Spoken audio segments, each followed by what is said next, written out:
सदा विकास सोने दुख पाप का नाश नानक भगत सदा विकास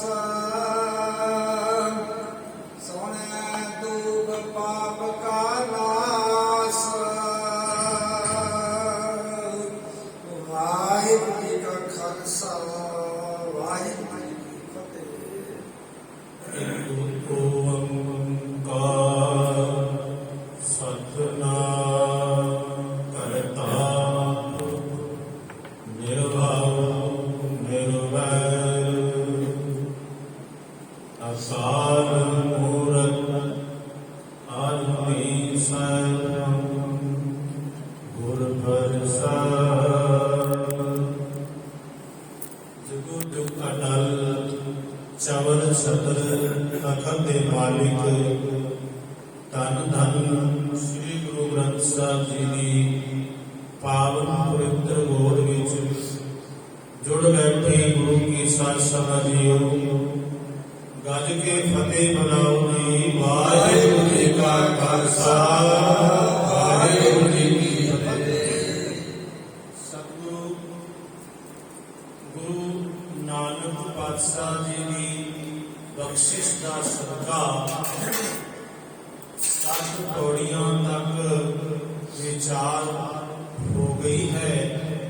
अज गुरु की बख्शिश का सदका 8वीं पौड़ी की विचार आरंभ होगी।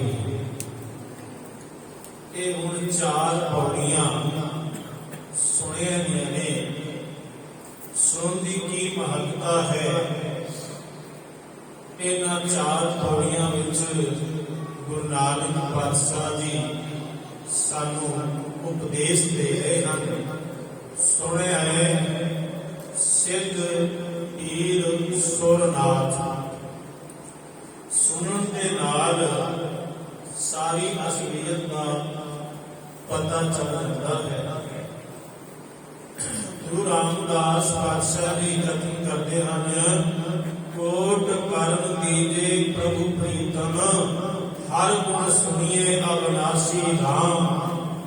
सुन सुन के मन निर्मल होवे कटिए काल की हंसी राम। हे मेरे वाहिगुरु तेरी उपमा बेअंत है सिमरे धरती अर आकाशा। एक धरती भी तेनू सिमर रही है आसमान भी सिमर रहे है तेरी हर थां ते उपमा हो रही है। पर हे वाहिगुरु जी मेरे कोल कर दो ने कोट करण दीजे प्रभु प्रीतम है मेरे प्राणा दे प्रीतम प्यारे वाहिगुरु मैनू करोड़ा ही कन दे दे ताकि मैं आप की उपमा वध तो वध समझ आप की महिमा वध तो वध समझ सका। कोट कर्म कीजे प्रभु प्रीतम हर गुण सुनिए अविनाशी। जो हरि वाहिगुरु परमात्मा के गुण ने ना उन्होंने मैं वध तो वध सुन सका और सुन सुन के मन निर्मल हो गई। जन्मां जन्मां की इस मन को मैल लगी है पापां दी ते जिवें जिवें सुनांगा सुनन दे नाल पापां दी मैल कटी जाएगी मन निर्मल हो जाएगा ते जन्मां दी बुराई भी कटी जाएगी। इसलिए सतगुरु पातशाह कृपा करो बख्शिश करो मैं आप का नाम वध तो वध सुन सका। क्योंकि एक भगत ही कह सकता है नहीं तो दुनिया का ये हाल है जो मायावत रंगों के रंग चलते ने कि काम क्रोध आदि विषयां विकारां दे विच वो लगे ने ते नाम सुनत जन पिछू दसाना। जे कितने नाम सुनना पै जाए कीर्तन सुनना पै जाए कथा सुननी पै जाए गुरुद्वारे विच बैठना पै जाए तो फिर मानो उन्होंने एक दो नहीं कई पिछू जिवें डंग मार गए होण। एक पिछू डंग मार दे तो बड़ा दुख होता है बंदा तड़फदा है। इस तरह कुछ लोग ऐसे ने जिहड़े ਜਿਨ੍ਹਾਂ ਦਾ ਹਿਰਦਾ, ਜਿਨ੍ਹਾਂ ਦਾ ਮਨ ਮਾਇਆ ਦੇ ਰੰਗ ਵਿੱਚ ਰੰਗਿਆ ਪਿਆ, ਉਹ ਵਾਹਿਗੁਰੂ ਦੇ ਗੁਣ ਨਹੀਂ ਸੁਣਨਾ ਚਾਹੁੰਦੇ, ਬਿਲਕੁਲ ਨਹੀਂ ਸੁਣਨਾ ਚਾਹੁੰਦੇ। ਉਹਨਾਂ ਨੂੰ ਵਾਹਿਗੁਰੂ ਦੇ ਗੁਣ ਚੰਗੇ ਨਹੀਂ ਲੱਗਦੇ। ਸਾਰਾ ਦਿਨ ਭਾਵੇਂ ਸੰਸਾਰ ਦੀਆਂ ਬਾਤਾਂ ਉਹਨਾਂ ਦੇ ਸਾਹਮਣੇ ਕੀਤੀਆਂ ਜਾਣ, ਉਹ ਸੁਣ ਲੈਣਗੇ, ਪਰ ਵਾਹਿਗੁਰੂ ਦਾ ਨਾਮ ਨਹੀਂ ਸੁਣ ਸਕਦੇ। बल बल जाऊं श्याम सुंदर को, अकाश कथा जाकी बात सुनी, तोरी न टूटे छोरी न छूटे, ऐसी माधो खिंच करी। वो श्याम सुंदर को मैं बलहार जाना, मैं सरगे जाना, अकाश कथा जाकी बात सुनी। जिस अकाश वाहिगुरू परमात्मा की कथा दे राही मैं बातां सुनिया ने, क्योंकि निर्गुण कथा कथा है हर की, भाज में साधु संगत जन की। कीर्तन का भी अपना बहुत महत्व है, अते सुनन का भी अपना बहुत महत्व है। इसलिए कीर्तन सुनना भी बहुत जरूरी है, पाठ करना भी जरूरी है, पर एक गुरु का ज्ञान लेना भी बहुत जरूरी है। बाबरे ने ज्ञान विचार ना पाया, वृद्धा जन बुलाया। ऐ बाबरे चले सुनाइया, जे तू गुरु का ज्ञान नहीं ना लिया, तो फिर तेरा सारा जन्म व्यर्थ है। गुरु कुमारी सिंह जी सुना रहे सन कि एक दिन एक सिख वो कहंदा है कि गुरबाणी की सारी मन की आशा पूर्ण कर दी है। तो उन्होंने कह दिता जी पूर्ण कर दी, कह लगे कि सोच लो। ते उन्होंने फिर दावे नाल कह दिता गुरु की बाणी सारिया आशा मनसा पूर्ण कर देती है। तो वो कहता जी फिर मैं रोज 2 सुखमनी साहब के पाठ करदा। कहने लगे जी फिर ठीक है, अच्छी गल है तुसीं करदे हो। तो कहता जी मैं अपने पड़ोसी को दुलदा होया देखना चाहता। तो वो मुस्कुराए थे, कहने लगे तेरी सोच ठीक नहीं, तेरी वृत्ति ठीक नहीं है। वो पाठ करना है सुखमनी साहब का, कि सुखमनी साहब की सोच के विचार के बड़ी ਉਹਦੇ ਵਿੱਚ ਤੇ ਨਿਮਰਤਾ ਹੈ, ਉਹਦੇ ਵਿੱਚ ਪਿਆਰ ਹੈ, ਔਰ ਉਹਦੇ ਵਿੱਚ ਇਹ ਜਿਹੜੀ ਦੁਸ਼ਮਣੀ ਦੀ ਭਾਵਨਾ ਹੈ ਇਹ ਤਾਂ ਬਿਲਕੁਲ ਖਤਮ ਕਰ ਦਈਏ। ਇਹਦਾ ਮਤਲਬ ਹੈ ਤੂੰ ਪਾਠ ਨਹੀਂ ਕਰਦਾ, ਤੂੰ ਕੁਝ ਹੋਰ ਹੀ ਸੋਚਦਾ ਹੈ। ਕਿਉਂਕਿ ਬਾਣੀ ਕਦੀ ਕਿਸੇ ਨੂੰ ਦੁਸ਼ਮਣੀ ਨਹੀਂ ਸਿਖਾਉਂਦੀ, ਬਾਣੀ ਕਦੀ ਕਿਸੇ ਦਾ ਬੁਰਾ ਨਹੀਂ ਮੰਨਦੀ, ਬਾਣੀ ਸਾਰੇ ਜਗਤ ਦਾ ਭਲਾ ਮੰਗਦੀ। देखो जे ज्ञान ना होगा, ਇਹੋ ਜਿਹੀਆਂ ਬਾਤਾਂ, ਇਹੋ ਜਿਹੀਆਂ ਗੱਲਾਂ ਪਾਠ ਕਰਨ ਤੇ ਉਹਦੇ ਹਿਰਦੇ ਵਿੱਚੋਂ ਨਿਕਲਣ, ਇਹਦਾ ਮਤਲਬ ਸਪਸ਼ਟ ਹੈ ਕਿ ਉਹ ਗੁਰੂ ਜੀ ਦੀ ਕਥਾ ਕਦੇ ਸਰਵਣ ਨਹੀਂ ਕਰਦਾ। ਇੱਥੇ ਵੈਰ ਤਾਂ ਹੈ ਹੀ ਨਹੀਂ, ਨਾ ਕੋ ਵੈਰੀ ਨਾ ਹੀ ਬੇਗਾਨਾ, ਸਗਲ ਸੰਗ ਹਮਕੋ ਬੜਿਆਈ। ਬੜਿਆ ਲੋਕਾਂ ਇਹ ਗੁਰੂ ਦੀ ਬਾਣੀ ਕਦੀ ਕਿਸੇ ਦਾ ਬੁਰਾ ਨਹੀਂ ਚਾਹਦੀ। ਜਿਹੜੇ ਸਾਧੂ ਲੋਕ ਨੇ, ਜਿਹੜੇ ਕੇਵਲ ਕਹਿਣ ਵਾਲੇ ਸਾਧੂ ਨੇ, ਅੰਦਰ ਕੋਈ ਰੱਬ ਦੀ ਗੱਲ ਨਹੀਂ ਹੈ, ਉਹ ਐਸੇ ਜੰਤਰ ਮੰਤਰ ਜਾਦੂ ਟੂਣੇ ਕਰਕੇ ਦਿੰਦੇ ਨੇ ਤੇ ਲੋਕ ਉਹਨਾਂ ਦੇ ਕੋਲ ਜਾਂਦੇ ਨੇ, ਉਹ ਕਹਿੰਦੇ ਨੇ ਫਲਾਣੇ ਦਾ ਬੁਰਾ ਹੋ ਜਾਵੇ, ਆਹ ਮੰਤਰ ਪੜੋ। ਪਰ ਗੁਰਬਾਣੀ ਤਾਂ ਸਭ ਦਾ ਭਲਾ ਹੁੰਦੀ ਹੈ। ਫਿਰ ਉਹ ਪੁੱਛਦੇ ਨੇ ਕਦੀ ਅਰਦਾਸ ਵੀ ਕਰਦਾ ਹੈ, ਕਹਿੰਦਾ ਹਾਂ, ਤੇ ਫਿਰ ਅਖੀਰ ਤੇ ਕੀ ਕਰਦੇ ਨਹੀਂ ਪੜਦਾ ਨਾਨਕ ਨਾਮ ਚੜ੍ਹਦੀ ਕਲਾ ਤੇਰੇ ਬਾਣੀ ਸਰਬੱਤ ਦਾ। ਇਹ ਬਾਣੀ ਦੀ ਅਰਦਾਸ ਸਾਰੇ ਜਗਤ ਦਾ ਭਲਾ ਹੁੰਦੀ ਹੈ। ਸੰਨ 1917 ਦੇ ਵਿੱਚ ਸ਼ਿਕਾਗੋ, ਅਮਰੀਕਾ ਦੇ ਸ਼ਹਿਰ ਸ਼ਿਕਾਗੋ ਦੇ ਵਿੱਚ ਸਾਰੇ ਧਰਮਾਂ ਦੀ ਅਰਦਾਸਾਂ ਦਾ ਉੱਥੇ ਵੇਰਵਾ ਹੋਇਆ ਔਰ ਉੱਥੇ ਵਿਚਾਰ ਹੋਈ ਤੇ ਸਾਰੇ ਵਿਸ਼ਵ ਦੇ ਵਿਦਵਾਨਾਂ ਨੇ ਕਿਹਾ ਕਿ ਸਿੱਖ ਧਰਮ ਦੇ ਵਿੱਚ ਜੋ ਅਰਦਾਸ ਕੀਤੀ ਜਾਂਦੀ ਹੈ ਉਹ ਸਭ ਤੋਂ ਅੱਛੀ ਅਰਦਾਸ ਹੈ, ਉਹ ਸਾਰੇ ਜਗਤ ਦਾ ਭਲਾ ਮੰਗਦੀ ਹੈ। ਤੇ ਇਸ ਲਈ ਬੜਿਆ ਲੋਕਾਂ ਬਾਣੀ ਪੜ੍ਹ ਸੋਚ ਕੇ ਵਿਚਾਰ ਕੇ ਪੜ੍ਹੇ।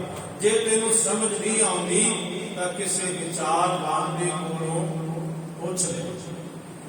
ਸੁਣਿਆ ਸਿੱਧ ਪੀਰ ਸੁਰਨਾਥ ਵਾਹਿਗੁਰੂ ਜੀ ਦੀ ਇਹ ਬਾਣੀ ਸੁਣਨ ਨਾਲ, ਕਥਾ ਸੁਣਨ ਨਾਲ ਗਿਆਨ ਹੋ ਜਾਂਦਾ ਹੈ ਔਰ ਸਹਿਜ ਹੀ ਪਤਾ ਚੱਲ ਜਾਂਦਾ ਹੈ ਕਿ ਇਹ ਸਿੱਧ ਪੀਰ ਤੇ ਸੁਰਨਾਥ ਇਹ ਕਿੱਥੇ ਖੜੇ ਨੇ। ਇਹ ਨਹੀਂ ਕਿ ਇਹਨਾਂ ਦੀ ਪਦਵੀ ਹਾਸਲ ਕਰ ਲੈਂਦਾ ਹੈ। ਸਿੱਖ ਨੂੰ ਤਾਂ ਗੁਰੂ ਨਾਨਕ ਪਾਤਸ਼ਾਹ ਬਹੁਤ ਉਤਾਂ ਉਡਾਰੀਆਂ ਬਣਵਾਈਆਂ ਨੇ, ਉਤਾਂ ਚੱਲ ਇਤਨੀ ਉਚਾਈਆਂ ਤੇ ਚੱਲ ਆਤਮਕ ਮੰਡਲਾਂ ਦੇ ਵਿੱਚ ਕਿ ਜਿੱਥੇ ਜਾ ਕੇ ਸੁਰਤ ਮੁੜ ਕੇ ਵਾਪਸ ਨਾ ਆਵੇ। ਇਸ ਲਈ ਇਹਨਾਂ ਪੰਕਤੀਆਂ ਦੇ, ਇਹਨਾਂ ਚਾਰੇ ਪੌੜੀਆਂ ਦੇ ਅਰਥ ਇਹ ਬਣਦੇ ਹਨ ਕਿ ਵਾਹਿਗੁਰੂ ਪਰਮਾਤਮਾ ਦਾ ਨਾਮ ਸੁਣਨ ਦੇ ਨਾਲ ਇਹ ਸਿੱਧ ਪੀਰ ਆਦਿ ਜਿਤਨੇ ਵੀ ਨੇ ਉਹਨਾਂ ਦੀ ਹਕੀਕਤ ਦਾ ਪਤਾ ਚੱਲ ਜਾਂਦਾ ਹੈ। ਸਾਧ ਸੰਗਤ ਜੀ, ਜਲੰਧਰ ਦੇ ਵਿੱਚ ਭਾਈ ਸੰਗਤ ਸਿੰਘ ਜੀ ਬੜੇ ਜੀਵਨ ਵਾਲੇ ਸਨ, ਕਥਾ ਕਰਦੇ ਸਨ, ਕਿਉਂਕਿ ਬਹੁਤ ਮੇਰੇ ਜੈਸੇ ਹੈਗੇ ਨੇ ਜੋ ਕੇਵਲ ਅਮਰੇ को उपदेश दे मुख में पर है भेद रास बरानी रागते खाया करते। पर ਪ੍ਰਚਾਰਕਾਂ ਦੇ ਤੇ ਸਰੋਤਿਆਂ ਦੇ ਵੀ ਕੋਈ ਗੁਣ ਨੇ, ਉਹ ਗੁਣ ਹੋਣੇ ਜ਼ਰੂਰੀ ਚਾਹੀਦੇ ਨੇ। ਇੱਕ ਸਿਆਣੇ ਦਾਨਸ਼ਮੰਦ ਨੇ ਕਿਹਾ ਇਲਮ ਦੀ ਲਿਆਕਤ ਹੋਵੇ, ਬੋਲਣ ਦੀ ਤਾਕਤ ਹੋਵੇ, ਕੰਮ ਤੋਂ ਫਿਰਾਕਤ ਹੋਵੇ, ਪੱਕਾ ਹੋਵੇ ਇਮਾਨਦਾਰ, ਦਿਲ ਦਾ ਗੰਭੀਰ ਹੋਵੇ, ਲੋਭ ਦਾ ਨਾ ਪੀਰ ਹੋਵੇ, ਸ਼ਾਂਤੀ ਸਰੀਰ ਹੋਵੇ, ਪੱਕਾ ਹੋਵੇ ਇਮਾਨਦਾਰ, ਗੁਰੂ ਹਿਤਕਾਰੀ ਹੋਵੇ, ਪੰਥ ਉਪਕਾਰੀ ਹੋਵੇ, ਨਿਰਅਹੰਕਾਰੀ ਹੋਵੇ, ਭਰਿਆ ਨਾ ਗੁਮਾਨ ਦਾ, ਆਲਸ ਤਿਆਗ ਹੋਵੇ, ਨਿਤਨੇਮ ਜਾਗ ਹੋਵੇ, ਸੰਗਤ ਨੂੰ ਭਾਗ ਹੋਵੇ ਉਹਦੇ ਵਖਿਆਨ। ਜਿਹੜਾ ਆਪ ਵੀ ਨਿਤਨੇਮ ਕਰਦਾ ਹੋਵੇ, ਇਹ ਨਾ ਹੋਵੇ ਕਿ ਆਪ ਨਿਤਨੇਮ ਕਰਦਾ ਨਹੀਂ, ਬਾਣੀਆਂ ਬੰਧਨੀ ਨੇ ਤੇ ਉਹ ਦੂਸਰਿਆਂ ਨੂੰ ਉਪਦੇਸ਼ ਦੇ ਰਿਹਾ ਹੈ ਕਿ ਭਲਿਆ ਲੋਕੋ ਨਿਤਨੇਮ ਕਰਿਆ ਕਰੋ।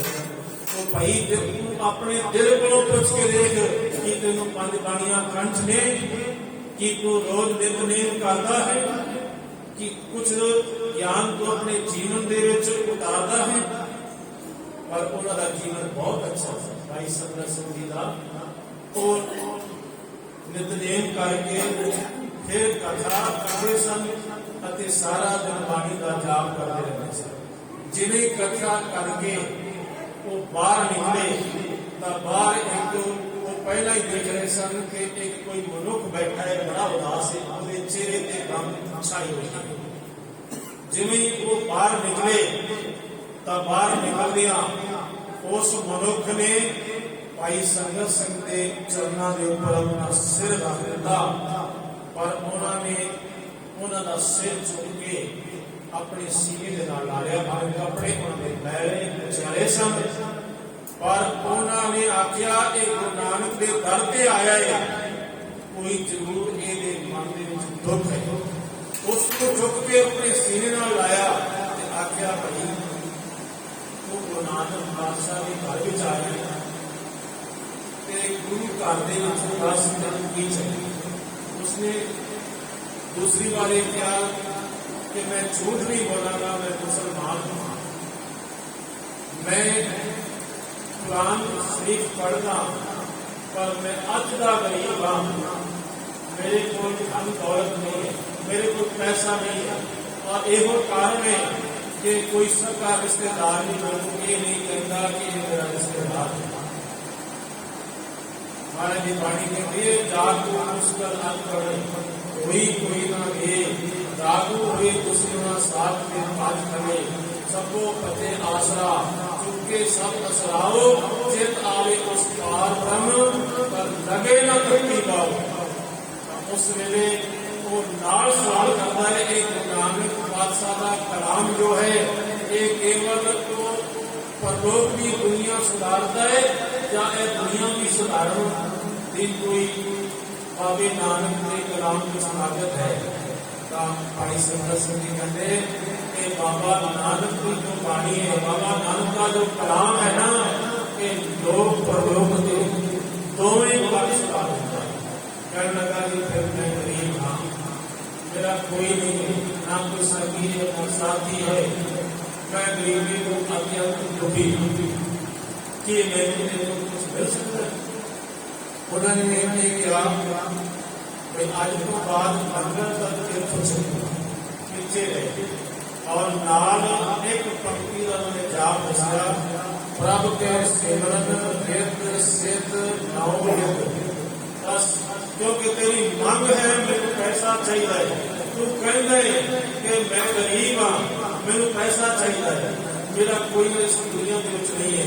ये गल सुन के क्योंकि मेरा गरीब मैं ना निर्धन आदत कोई ना ले, दाग जतन करे उचित न करे।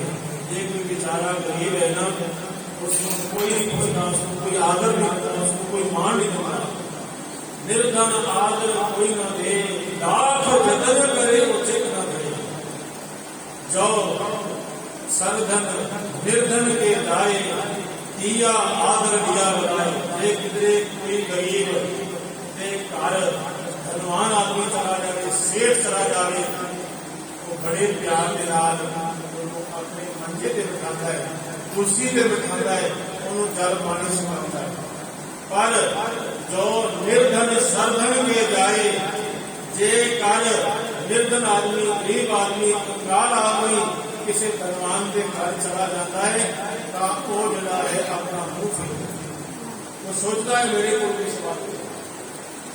ऐसी है दुनिया की हालत। पर भाई संगत सिंह जी ने जो उन्होंने माया सी जेब के वो भी उन्होंने दे दी।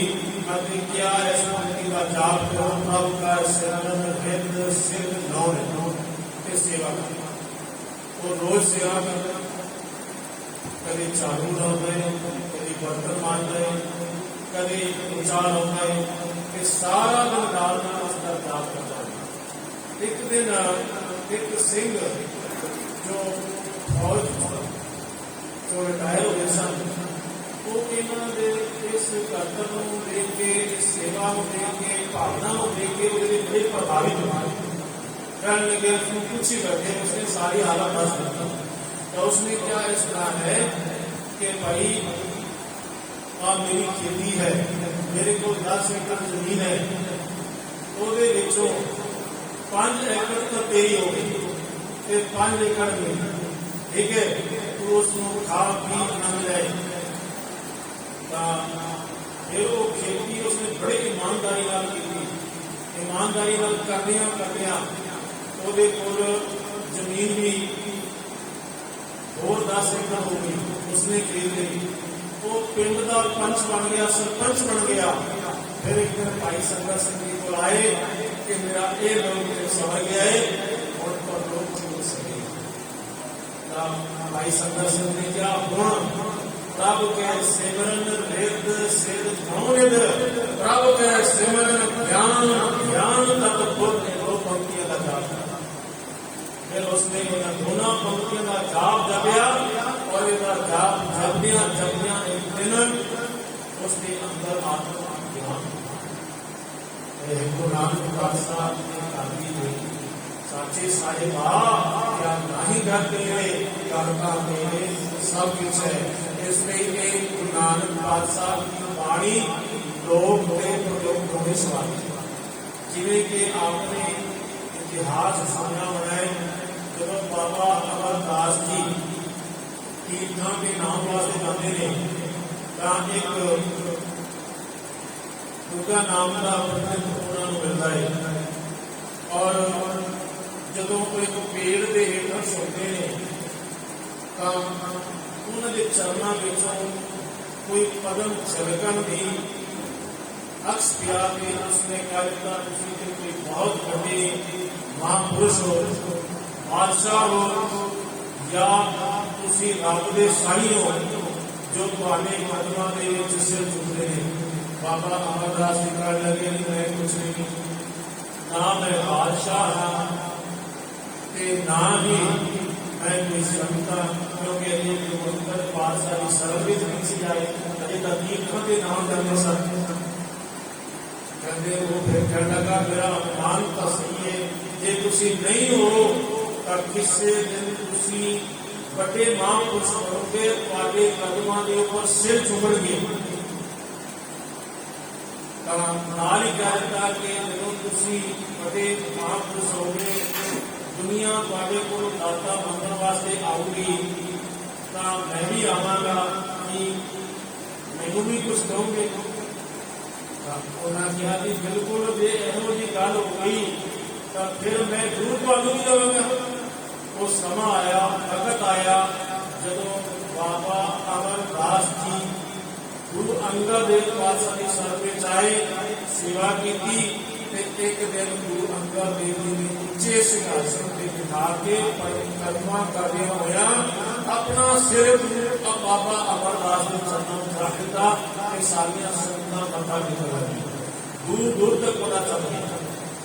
ਹੁਣ ਇਸੇ ਲਈ ਉਹ ਭਗਤਾਂ ਨੇ ਲਿਖਿਆ ਹੈ, ਧਨ ਹਰ ਧੂਮ ਬਸਵ ਮਾਵਲ ਕੁਸਮ ਬਸੰਤ ਅਨੰਤ ਨ ਆਵੈ, ਰਾਵਸ ਸਕਿਰਨ ਉਦਰ ਸਾਗਰ ਗੰਗ ਰੰਗ ਅੰਤ ਕੋ ਪਾਵੇ, ਉਦਰ ਗਿਆਨ ਗਿਆਨ ਸਤਿਗੁਰ ਕੇ ਕਬ ਜਗ ਭਲ ਹੋਏ ਕੋ ਪਾਵੇ, ਭੱਲੇ ਅਮਰਦਾਸ ਮਾਤੇ ਤੇਰੀ ਨਾਮ। ਉਹ ਆ ਗਿਆ ਪੰਡਤ ਜੀ ਕਹਿਣ ਲੱਗੇ ਕਿ ਤੁਹਾਨੂੰ ਵਚਨ ਚੇਤੇ ਹੈ, ਬਾਬਾ ਗੁਰੂ ਅਮਰਦਾਸ ਜੀ ਨੇ ਕਿਹਾ ਜੀ ਚੇਤੇ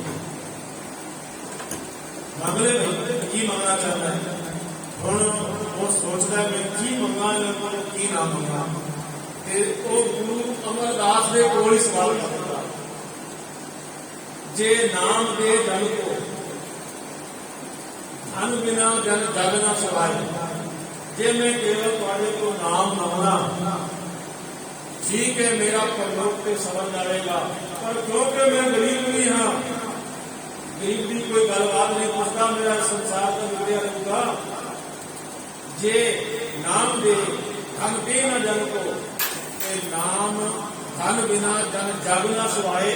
जगत के विच जेड़ा निर्धन बंदा है उस वाली पाला फिर नाल कहता है, जे धन दे नाम दे न जन को, नाम बिना जन दमपुर जाए। जे तुहाडे कोलों मैं धन मंगदा तां मेरा ये लोग समझ जाता है पर लोग मैं जमा देवा तां अगों फिर कहता तो कहे कहीं बल नहीं आवे, जो भावे क्यों बंद बनाए। गुरु अमरदास के जोगे नंदन दोनों बंद कह लगे पातशाह तुहाडी मर्जी है, मेरी झोली दे विच नाम पाना है, ਤੁਹਾਡੀ ਮਰਜ਼ੀ ਹੈ ਇਸ ਸੰਸਾਰ ਦਾ ਧਨ ਪਾਉਣਾ ਹੈ, ਜੋ ਤੁਸੀਂ ਆਪਣੀ ਮਰਜ਼ੀ ਨਾਲ ਦੇਣਾ ਦੇ ਦਿਓ। ਤਾਂ ਬਾਬਾ ਅਮਰਦਾਸ ਜੀ ਨੇ ਆਖਿਆ ਜਾ ਤੇਰੇ ਕੋਲ ਧਨ ਵੀ ਹੋਵੇਗਾ, ਦੌਲਤ ਵੀ ਹੋਵੇਗੀ, ਔਰ ਤੇਰੇ ਕੋਲ ਵਾਹਿਗੁਰੂ ਦਾ ਸਿਮਰਨ। ਇਹ ਗੁਰੂ ਨਾਨਕ ਪਾਤਸ਼ਾਹ ਦਾ ਘਰ ਜੋ ਹੈ ਨਾ, ਇਹ ਸਰਵ ਕਲਾ ਸਮਰੱਥ ਹੈ, ਇੱਥੇ ਸਭ ਕੁਝ ਮਿਲਦਾ। ਔਰ ਜੋ ਕਈ ਵਾਰੀ ਪਰਦਾ ਕਰ ਦਿੰਦਾ ਹੈ, मैंने इतने दिन हो गए पाठ करने गुरुद्वारे जाने मैंने कुछ नहीं मिले। सच जाने जब गुरु नानक देव घर कुछ नहीं मिले, मौके तो भी कुछ नहीं, उसकी भावना ही करते, उसकी सोच नहीं करते, उसके विचार ही करते जो ये गल नहीं। इसलिए इसे गुरु नानक पातशाह के दर के आप श्रद्धा अपने प्यार के नाल जो मंगेगा जो मांगे ठाकुर अपने के सोई सोई देवे। नानक दास के जो बोले इहां उहां लोक प्रलोक के विच सच होता है। तो साध संगत जी भाई साहब भाई गुरदास जी ने क्या है ना, हरी निशानी कौस भी मक्के अंदर कूदता है। गुरु नानक पातशाह ने खड़ाव जी है ना, वो उत्थे मक्के दे विच उसकी पूजा होगी। बहुत सारे प्रचारक कहते हैं नहीं, ऐसा नहीं हो सकता, क्योंकि उत्थे तां मुस्लिम वीर जो ने गैर मुस्लिम को जान ही नहीं देते, उत्थे गुरु नानक पातशाह के खड़ाव की पूजा की, इस गल की पूजा नहीं हो सकती। पर डॉक्टर सुखबीर सिंह उदो के जो मतलब इतिहास में प्रीतियां जिन्होंने सुनिया है, तो बहुत इतिहास में प्रीतियां को खबर दी। उन्होंने किया कि भाई 325 ਵਿਕਰਮੀ ਦੇ ਵਿੱਚ ਜਦੋਂ ਸਿਕੰਦਰ ਆਇਆ ਅਤੇ ਉਸਨੇ ਭਾਰਤ ਦੇ ਉੱਪਰ ਹਮਲਾ ਕੀਤਾ, ਜਿਹੜਾ ਬਹਾਵਲਪੁਰ ਪਾਕਿਸਤਾਨ ਦੇ ਵਿੱਚ ਹੈ, ਉਸ ਜਗ੍ਹਾ ਦੇ ਉੱਪਰ ਆ ਕੇ ਉਸਨੇ एक शहर बसाया। उसका नाम उसने ग्रीक भाषा में रखा इक्लेजेंडर इंडिस। उस तो बाद इस जगह के ऊपर वो खराब आया। वो किस तरह आया? जो गुरु नानक पातशाह जी जा रहे सन मक्के वाले, तो इस जगह के रुके सन और इस जगह के ऊपर सूफी मुस्लिम फकीर रहते सन। उन्होंने सैयद भी कहा जाता है। वो इतने किमें आए? जो अजे ये इस्लाम का जन्म होया सी, ते जन्म होने के साथ थोड़ी देर बाद इन्हों के दो टुकड़े हो गए, सिया के सुन्नी बन गए। वो करबला के मैदान के करबला के मैदान में जंग होया, युद्ध होया। उत्थे हज़रत मुहम्मद साहब के दो दोते अते दो इसके पुत्र मारे गए। जाजिम खान ने तेले स्थान के चारे पासों घेर के तड़पा के मार उतों ही सिया के सुन्नी बनी। ते जेड़े सिया सन उन्होंने सयूदी होया, वो सयूदी भारत के आया। और उस तो बाद जो गुरु नानक पातशाह जी गए, अब्दुल बुखारी सैयद नाम का उत्थे व्यक्ति रहता सी। ते ओदे नाल ही रुकनल नाम का एक बंदा रहता सी, जिहड़ा रुकनल उत्थे मक्के दा है। बल्कि यह भी कहा जाता है कि जिहड़े मक्के दे विच काजी सीगा, उहदा एक पुत्र सी ते इहनां दी बहुत सारी जमीन सी उस जगह ते बड़ा अमीर घराणे च सी। पर फकीरां दा ऐसा रंग चढ़िया इसनूं कि सब कुछ छड्ड के इत्थे आ गया। इत्थे एक इस्लामिक विद्या का केंद्र सी। इत्थे कुरान शरीफ आदि जो फलसफा है वो पढ़ाया जाता है। इतने गुरु नानक पातशाह जी गए, तो गुरु नानक पातशाह जी ने जो मक्के जाने की इच्छा ख्याल की, इन्हों की वार्तालाप हुई, तो नाल गुरु नानक पातशाह जी ने सवाल किया कि तुसी तो संगीत गायन करते हो, पर इस्लाम के मना है। तो महाराज ने कहा नहीं। जो हजरत मोहम्मद साहब एक जगह पे गए सी, तो उत्थे बीबियां जो ने वो संगीत गा रही सन। तो उदों भी हजरत मोहम्मद साहब का ध्यान दिवाया गया कि संगीत गा रही ने बीबियां। उन्होंने आख्या अश्लीलता नहीं होनी चाहिए कोई गल। हजरत मोहम्मद साहब ने यह शब्द कहे सन, गीतां दे विच अश्लील बात नहीं होना चाहिए, बस गान का कोई और ज्यादा तो नहीं है। फिर केसा की गल चली।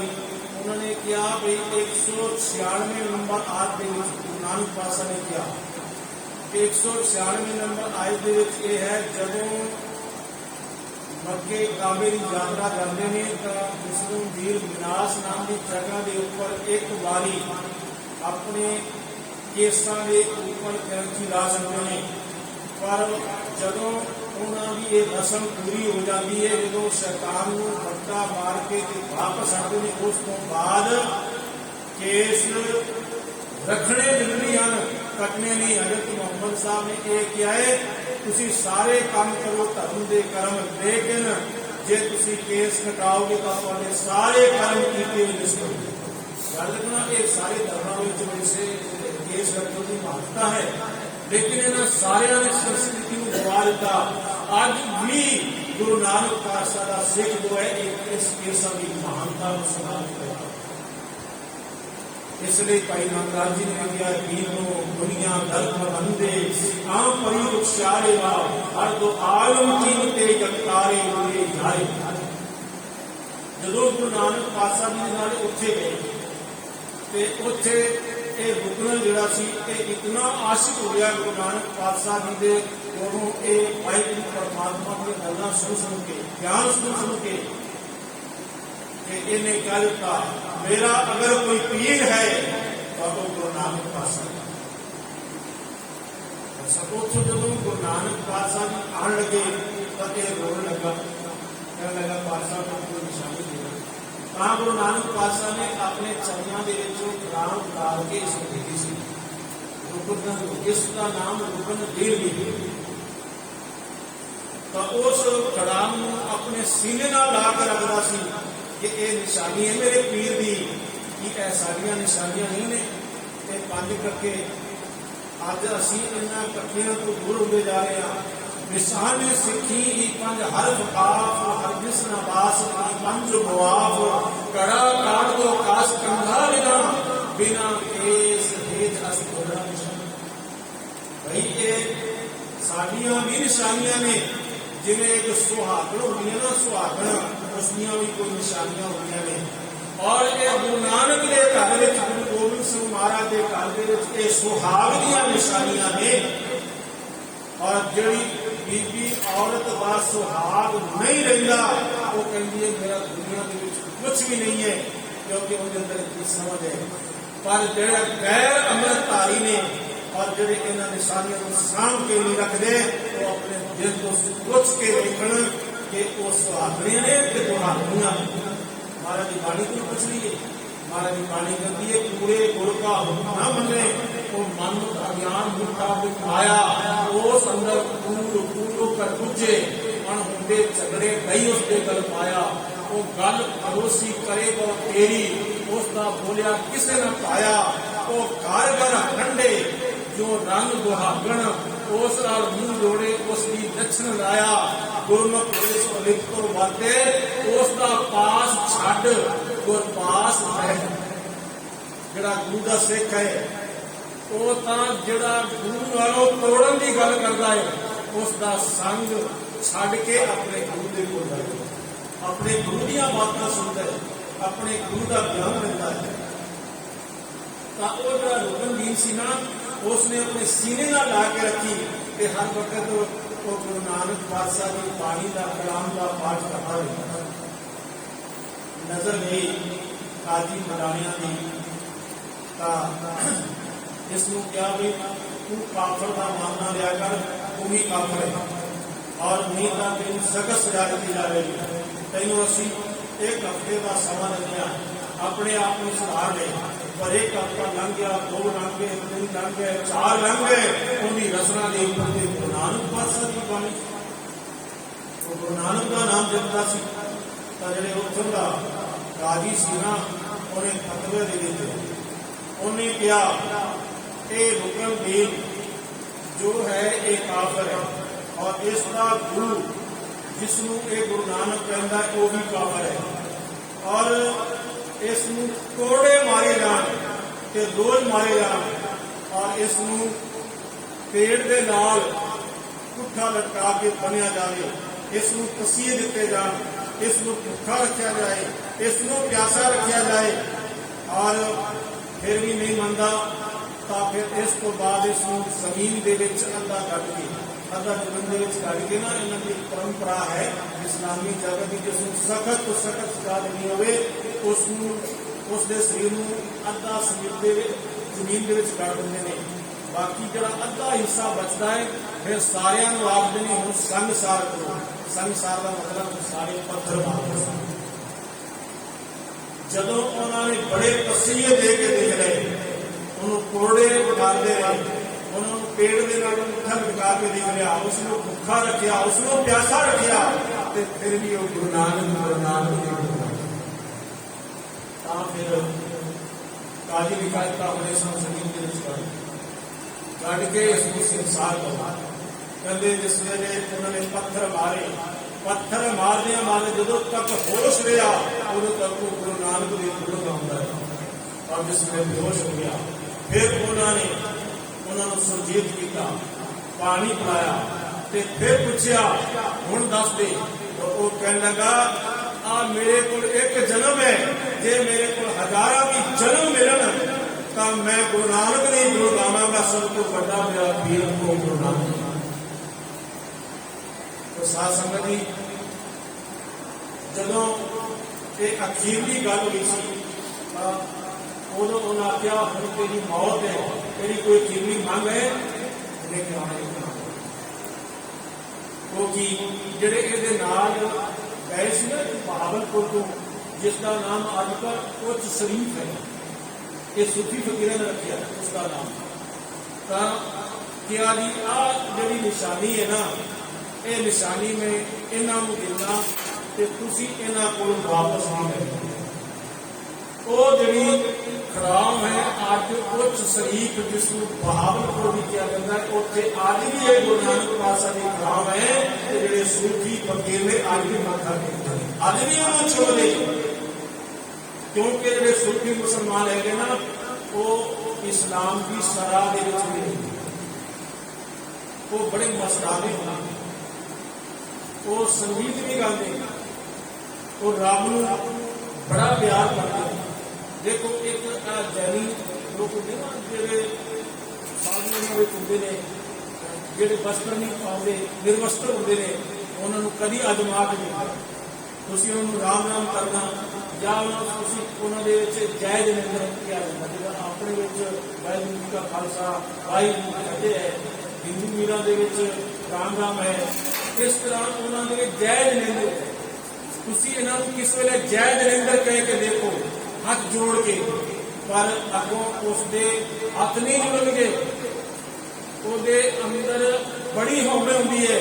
पर ਜਿਹੜੇ सूफी मुसलमान फकीर हैं इन्हों कुछ भी करके देखो, मालिक सलाम बुला के देखो, ये थोड़े कदमों में मिलणगे, इतना प्यार होगा।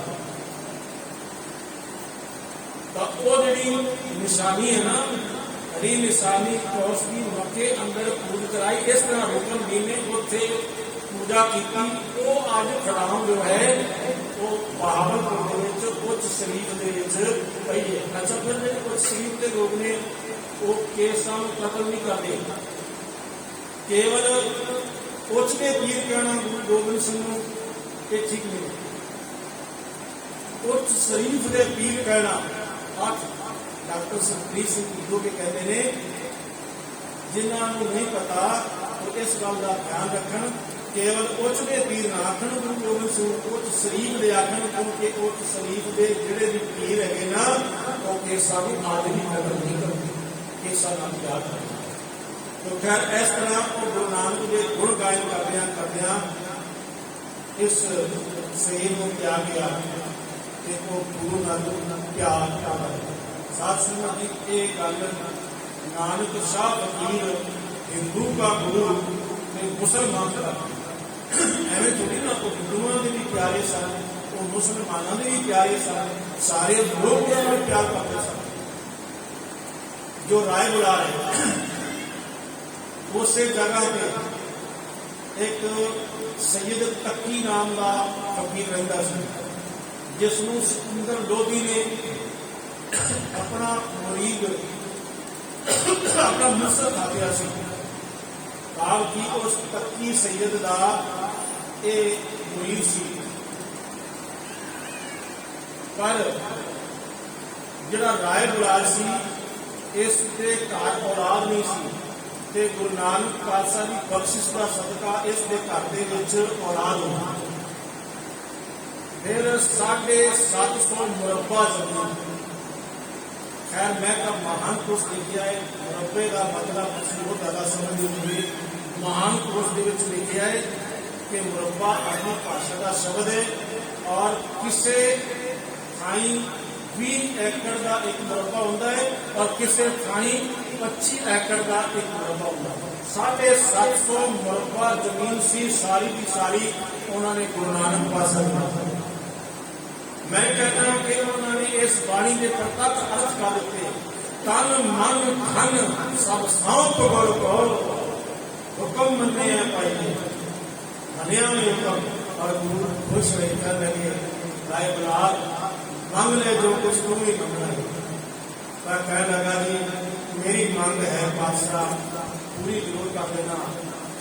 जदों मेरे अंतिम सांस निकलने होना उदों तुम्हारी गोद के विच मेरा सिर होगा, मेरे मुखड़े को धन गुरु नानक का, धन गुरु नानक के शब्द निकले। कितना प्यार है, कितना सुंदर मेरा गुरु नानक पातशाह ने वचन निभाए। जो उन्होंने अंतिम समय आया तो पहले ही कई दिन तो दरवाजे नहीं बंद करते सन, दरवाजे खोल के रखते सन। ਉਹ ਸੋਚਦਾ ਸੀ ਪਤਾ ਨਹੀਂ ਮੇਰੇ ਕਿਸ ਵੇਲੇ ਸਵਾਸ ਨਿਕਲ ਜਾਵਣ, ਮੈਂ ਦਰਵਾਜ਼ਾ ਬੰਦ ਰੱਖਾਂ ਤੇ ਗੁਰੂ ਨਾਨਕ ਪਾਤਸ਼ਾਹ ਤਾਂ ਬੜੀ ਦੂਰ ਦੂਰ ਗਏ ਨੇ ਤੇ ਮੈਨੂੰ ਮੇਰੇ ਕੋਲ ਦਰਵਾਜ਼ਾ ਹੀ ਨਾ ਖੁੱਲੇ। ਮੇਰਾ ਸਰੀਰ ਇੰਨਾ ਕਮਜ਼ੋਰ ਹੈ ਕਿ मैं उठ के दरवाजा भी नहीं खोल सकता।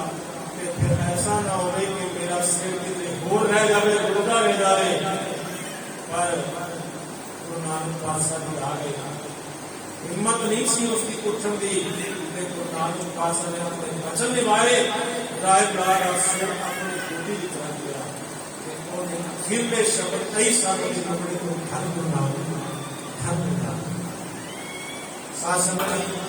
इस तो बाद जो वंश सी ना उन्होंने केस किया कि साडे जो बड़ा वडेरा सी दिमागी हालत ठीक नहीं सी, उसने सारी जमीन गुरु नानक के नाम कर दी।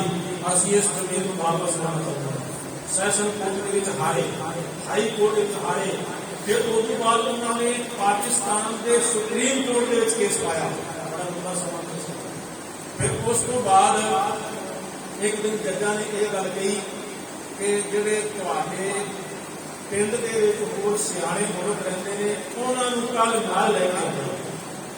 ਜਦੋਂ ਇਹ ਨਾਲ ਲੈ ਕੇ ਗਏ ਤਾਂ ਉਦੋਂ ਜੱਜਾਂ ਨੇ ਉਹਨਾਂ ਸਿਆਣਿਆਂ ਨੂੰ ਵੀ ਆਖਿਆ ਕਿ ਇਹਨਾਂ ਨੂੰ ਸਮਝਾਓ।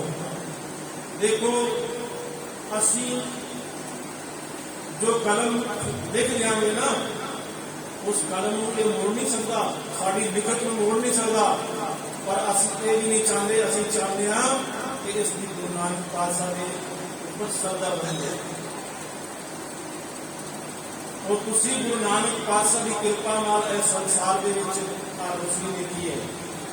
तुहाडे बड़े वडेरियां दे घर औलाद नहीं सी, गुरु नानक पातशाह की बख्शिश दसदा औलाद हुई और अज तुसी वंश हो और तुसी आखिर बन के बैठे हुए हो।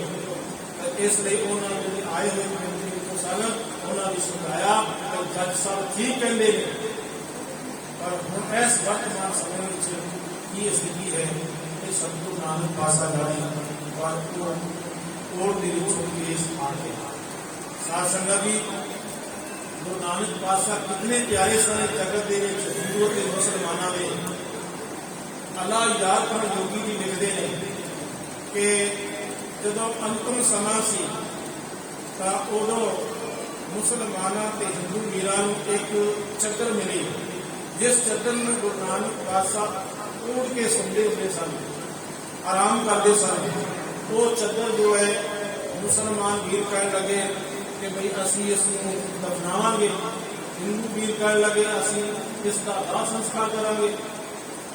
ਤੇ ਦੋਨੋਂ ਪਾਸੇ ਉਹਨਾਂ ਨੇ शस्त्र चुक ले, शस्त्र चुक के लियाए, लड़ाई करने लिए तैयार हो गए। वो कहते गुरु नानक साडा है, वो कहते ने गुरु नानक साडा है। ते उदों ही प्रचलित होया नानक शाह फकीर हिंदू का गुरु मुसलमान का। एक सियाणा आया, उन्हें कहा गुरु नानक पातशाह जी ने सारी जिंदगी सद्भावना का, एकता का, प्यार का प्रचार किया है कि तुसी गुरु नानक पातशाह जी की शिक्षा पे अमल कर रहे हो या उन्होंने उल्ट चल रहे हो, ये काम ना करो। वो कहने लगे, हिंदू कहने लगे फिर क्या तुम्हारा मतलब चंद्र इन्होंने लेती जाए, फिर मुसलमान कहते क्या तुम्हारा मतलब ये है चंद्र असली ना हिंदू दे दीजिए।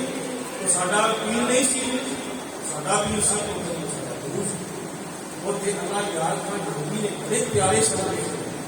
वो कहते यूं तो बहुत से बादशाह हुए इस जहां में, बहुत से रहनुमा हुए इस जहां में, फकत जिन्हें भेजता है खुदा इस जहां में, उनके पैरोकार उन्हें मानते हैं मगर तुमको सारे गुरु जानते हैं।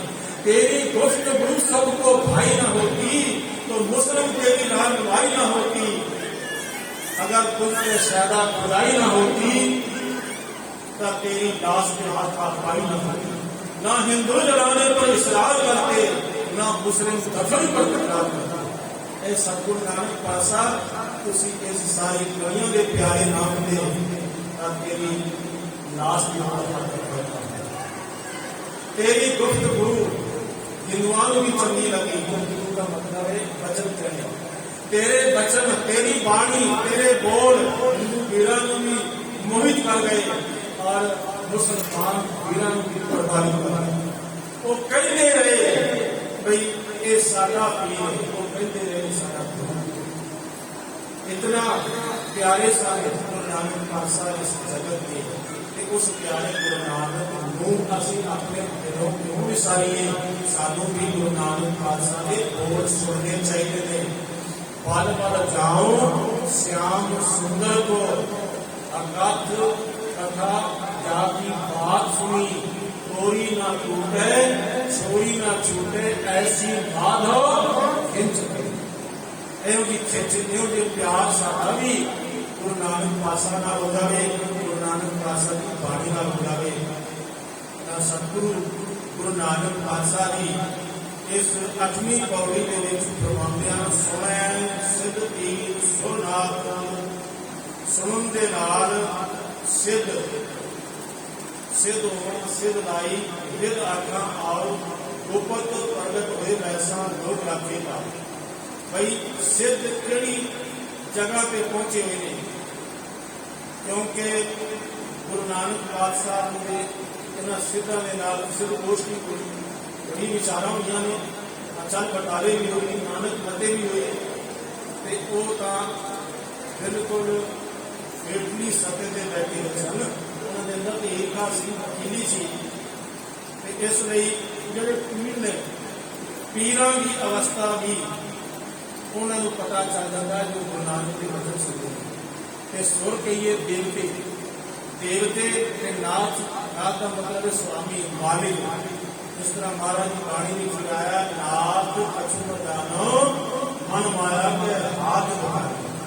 जिहड़े नाथ होंगे ना, जिहड़े अपने शरीर के उपर सुआ मरते हैं, उन्होंने भी ये लोग बड़ा सत्कार करते हैं। पर गुरु नानक के सिख को पता चल जाता है इन्हां दी आत्मक अवस्था की है। इसलिए ना वो सिद्ध नूं मत्था टेकदे ने, ते ना पीर नूं, ना देवतियां नूं, ते ना ही नाथां नूं जिन्हां ने अपने पिंडे दे उपर सुआ मार दित्ती। वो तां सीधा एक अकाल पुरख वाहिगुरू परमात्मा नूं नमस्कार कर रहे हैं। सोनिया तरत तवर आकाश, जिहड़ी एक आ मिथ है कि इस धरती नूं बैल ने अपने सिंह के उपर चुकिया होया, ते जदों सिंह पूरा थक जाता है तो वह अपने एक सिंह को हटा के दूसरे सिंह के ऊपर धरती रखता है, तो उदों धरती के ऊपर भूचाल आ जाता है। ये कहना कहना है कि मेरे हिंदू वीरा लगता है, इस गल असीं नहीं मानते। ठीक है, ये तो बिन खंभा गगन रहाया, ये वाहिगुरू परमात्मा की कला है। ये जो सारी धरतियां टिकियां हुई ने ना, ये वाहिगुरू की एक बख्शिश है, वाहिगुरू के नियम ने। वाहिगुरू के नियम दे विच ये सारे ग्रह नक्षत्र तारे धरतियां आसमान जिहड़े खड़े ते इसलिए सोहणिया धरत धवल आकाश, जो गुरु नानक का नाम लैंदा है उन्हें पता चल जाता है कि ये धरती किवें खड़ी है। ये तो असल धौला बल कौन है? धर्म है।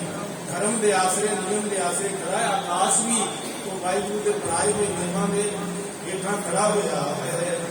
सोनिया दीप लो पाताल, सुनन के नाल दीप, दीप को आख्या जाता है चारे पासे पानी पानी हो, दीप को टाकू ते लोग नामे लोग ते पताल नामे जो धरती के हेठा रहने वाले लोग हैं, वो किस अवस्था के सुनने के नाल सारा ज्ञान प्राप्त हो जाता है। सोनिया कोई न सके काल, सुनन के नाल काल नामे मौत का जड़ा डर है ना, वो नहीं होता। मौत का डर नहीं लगता जो गुरु नानक पातशाह का ज्ञान सुनता अपने हृदय में समझता है। वो तो ये समझता है कि जिंदगी तोहफा है तो मौत भी सौगात है, और मौत को हंस के गलगली पा लेता है।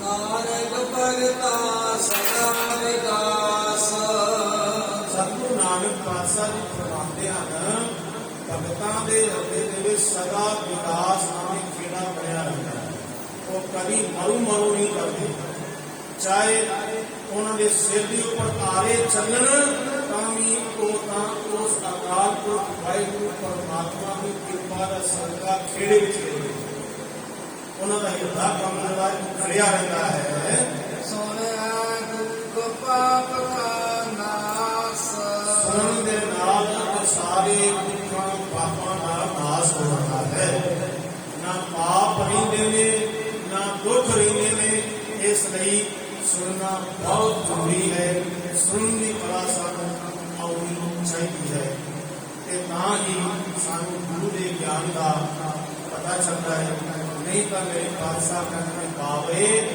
ਤੈ ਗਿਆਨ ਵਿਚਾਰ ਨਾ ਪਾਇਆ ਬਿਰਥਾ ਜਨਮ ਜੇ ਗੁਰੂ ਦਾ ਗਿਆਨ ਹਾਸਲ ਨਹੀਂ ਨਾ ਕੀਤਾ ਤਾਂ ਫਿਰ ਸਾਨੂੰ ਸਾਰਾ ਜਨਮ ਵਿਅਰਥ ਕਰ ਗਿਆ ਸਾਡਾ ਜਨਮ ਵਿਅਰਥ ਨਾ ਜਾਵੇ ਅਸੀਂ ਆਪਣੇ ਗੁਰੂ ਨਾਨਕ ਪਾਤਸ਼ਾਹ ਦੀ ਅਰਦਾਸ ਕਰੀਏ ਸਤਿਗੁਰੂ ਨਾਨਕ ਪਾਤਸ਼ਾਹ ਸਾਨੂੰ ਇਹ ਗਿਆਨ ਦੇਵੇ ਸਾਨੂੰ ਇਹ ਸੋਝੀ ਦੇਵੇ ਤਾਂ ਕਿ ਜਦੋਂ ਵੀ ਸਿਰ ਝੁਕੇ ਉਹ ਕੇਵਲ ਤੇਰੇ ਕਦਮਾਂ ਵਿੱਚ ਝੁਕੇ ਕਿਸੇ ਹੋਰ ਜਗ੍ਹਾ ਇਹ ਅਸੀਂ ਆਪਣੇ ਗੁਰੂ ਨੂੰ ਮੰਗ ਕਰੀਏ ਇੰਨੇ ਨੂੰ ਵਚਨ ਪ੍ਰਵਾਨ ਕਰਨਾ ਜੀ ਹੋਰ ਕੋਈ ਸੀਮਾ ਕੋਸ਼ਿਸ਼ ਕਰਨੀ ਨਹੀਂ ਵਾਹਿਗੁਰੂ ਜੀ ਕਾ ਖਾਲਸਾ ਵਾਹਿਗੁਰੂ ਜੀ ਕੀ ਫਤਿਹ ਸੁਣਿਆ ਦੀਪ ਤੋਂ ਪਾਤਾਲ ਸੁਣਿਆ ਕੋਈ ਨ ਸਕਾ ਕਾਲ ਨਾਨਕ ਭਗਤਾ ਸਦਾ ਵਿਕਾਸ ਸੁਣਿਆ ਦੁੱਖ ਪਾਪ ਕਾ ਨਾਸ